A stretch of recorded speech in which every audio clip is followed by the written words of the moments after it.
তো হরে কৃষ্ণ বন্ধুরা, আমরা যাচ্ছি মায়াপুরে। তো মায়াপুরটা হচ্ছে আমাদের হিন্দু ধর্মের একটা ঐতিহ্য বললে কম হয় না, কারণ এখানটায় শ্রী চৈতন্য মহাপ্রভুর জন্মস্থান থেকে শুরু করে জগন্নাথ মন্দির থেকে শুরু করে সমস্ত কিছু আছে। এখানে রয়েছে আমাদের চন্দ্রোদয় মন্দির। তো সেখানটাতে আমরা চলে যাই। তার জন্য আমরা ভোরবেলা উঠে গুছিয়ে নিয়েছি মায়াপুরে যাওয়ার পথে। তো আমরা অটোতে করে কিছুটা চলে এসে মসলান্দপুর থেকে রওনা দিলাম। অনেকে দেখেছি মসলান্দপুর থেকে ভিডিও করে না, তো আমি সেই ভিডিওটা করতে সক্ষম হয়েছি। তো আমি দুরিয়া বা বসিরহাটবাসীদের বা অন্যান্য জায়গায় যারা মসলান্দপুর থেকে রওনা দেবে তাদের জন্য একটা সুবিধার্থে ভিডিও করেছি। সেটা দেখলে তোমরা অবশ্যই বুঝতে পারবে যে কীভাবে কি তোমাদের যেতে হবে। তো দেখে না, আমরা এখন মসলান্দপুর স্টেশনে দাঁড়িয়ে রয়েছি এবং আগিয়ে যাচ্ছি যে এদিকে যে জেনারেল কম্পার্টমেন্ট আছে সেখানটাতে। তো এখন আমরা অল ফ্যামিলি মিলে যাচ্ছি। তো এখন আমার ট্রেনের জন্য ওয়েট করছি, কারণ আমাদের ট্রেনটা ছিল 5টা পরে, কারণ 5:36 আমাদের ট্রেনটা ছিল। তো ট্রেন আসলে আমরা সেই ট্রেনে করে রওনা দিলাম। তো চলুন দেখা যাবে। তারপরে আমি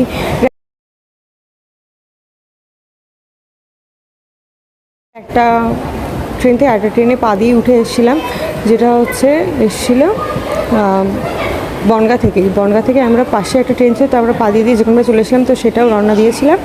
তারপরে দেখো আমরা সবাই এখানে বসে রয়েছি। তো সেই ট্রেনটা ছিল আমাদের 7টার ট্রেন, যেহেতু তাই আমাদের ঘর থেকে আর নামতে হয়নি, ডাইরেক্ট আমরা ঢুকে গিয়েছিলাম।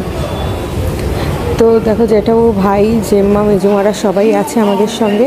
তো এইটা হচ্ছে একটা ডিজিটাল, যেটা স্মার্টও বলা চলে, কারণ মাইকে অ্যানাউন্সমেন্ট করছিল। তো তারপরে আমরা রানাঘাটে নেমে গিয়েছিলাম। রানাঘাট থেকে নেমে আমরা ওয়েট করছিলাম পরবর্তী ট্রেনের জন্য। তার পরবর্তী ট্রেন আসলে আমরা ট্রেনে উঠে যাব। তার জন্য দেখতে হবে পুরো ভিডিওটা। আমরা এখানে ছিলাম সেটা হচ্ছে ভেন্ডার, তার একটু আগিয়ে গিয়েছিলাম। সেখানটাতে জেনারেল কামরা পড়বে, তো একটু আগিয়ে গিয়েছিলাম তারপর সামনে দিকে। তারপর লিফট ছিল এখানটা, কিন্তু লিফটটা চলছিল না, কারণ তারপর দেখা হলো বজরংবলী যে হনুমানজির সঙ্গে। তারপর তাকে দর্শন করে আমরা চলে গেলাম মায়াপুর বাজার। তারপর একটা শর্টকাট তোমাদেরকে দেখিয়ে দিই।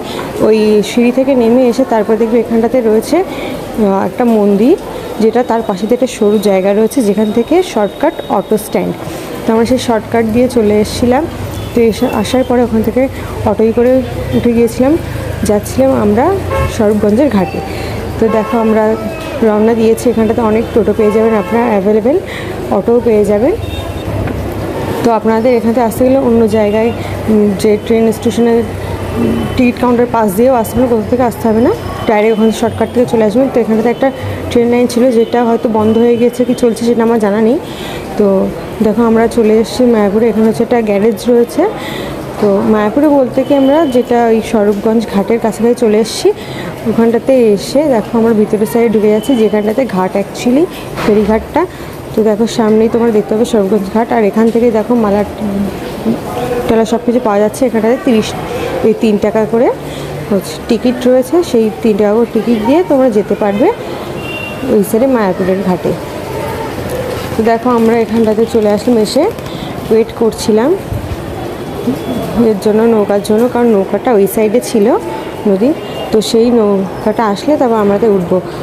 দেখো এই সাইডে আমি এখানটাতে বাস সাইডের দিকে ওটা হচ্ছে লঞ্চ ঘাট, আর এখানটাতে হচ্ছে নৌকার ঘাট।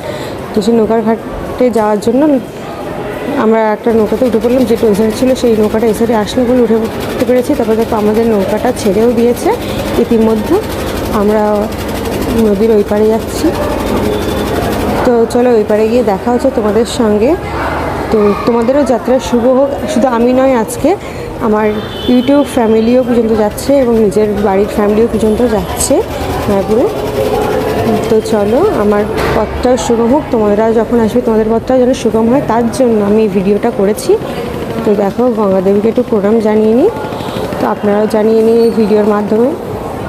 তো আমরা দেখতে দেখতেই নদীর পাড়ে চলে এসেছি। দেখো অনেকে উঠে যাচ্ছে, আমরাও আস্তে আস্তে চলে যাব এখান থেকে।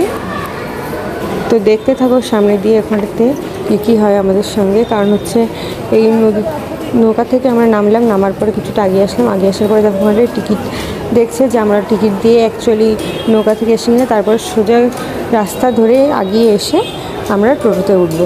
তো কিছুটা আগিয়ে যাই। আমার ফার্স্টে ভাবছিলাম যে টোটোতে উঠবো না, কারণ ওটা হেঁটে আসলেই ঠিক হবে, অল্প রাস্তা যেহেতু। তো তবুও যে আমার পায়ে ব্যথা, তো আমরা সেই কারণে একটা টোটো ধরে নিয়েছিলাম। তো এখানটায় ঢুকতে ঢুকতেই দেখতে পাচ্ছ যে শ্রী চৈতন্য মহাপ্রভুর শ্রী চৈতন্য মহাপ্রভুর একটা মঠ রয়েছে। তো এখান থেকে আমাদের মন্দিরের যাত্রা শুরু। তো আমরা কিছুটা এগিয়ে যাচ্ছিলাম, অনেকে বলছিল যে আসুন আসুন আসুন, আমরা যাবো না বলছিলাম, তবু জোর করে জেমা বললো যে চল না, 5 টাকা করে তো নিচ্ছে ভাড়া। তাই আমরা 5 টাকা করে ভাড়া দিয়ে চলে আসলাম নামহট্ট ভবনের ওখানটাতে আসার পরে কী হলো সেটা দেখতে হলে তো তোমাদের পরবর্তী ব্লগটা অবশ্যই দেখতে হবে, তাই না? তো এখানটাতে অনেকটাই হোটেল আছে, তো সেই সব হোটেল আপনারা ভাড়া নিতে পারেন চাইলে, কারণ এগুলো বাজেটটা একটু বেশি হয়।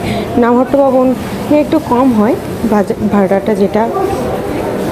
তো দেখুন এখানে তো অনেক দোকান পাঠশালা আছে, আরও বড় বড় আরও হোটেল হচ্ছে, আপনাদের থাকার কোনো অসুবিধা হবে না এখানটাতে। তারপরে দেখো বন্ধুরা, আমরা টোটো পেয়ে গেছি, সেই টোটোয় করে আসছিলাম। তারপর দেখো যে এই সামনে মন্দির, চন্দ্রোদয় মন্দির আমরা পৌঁছে গিয়েছি। এবার কীভাবে কি থাকবো, কি বৃত্তান্ত সেটা দেখতে হলে তোমাদের পরবর্তী ভ্লগে চোখ রাখতে হবে এবং আপনার চ্যানেলটাকে সাবস্ক্রাইব করতে হবে। অল বেল আইকনেও ক্লিক করতে ভুলবেন না প্লিজ। Tata, bye bye.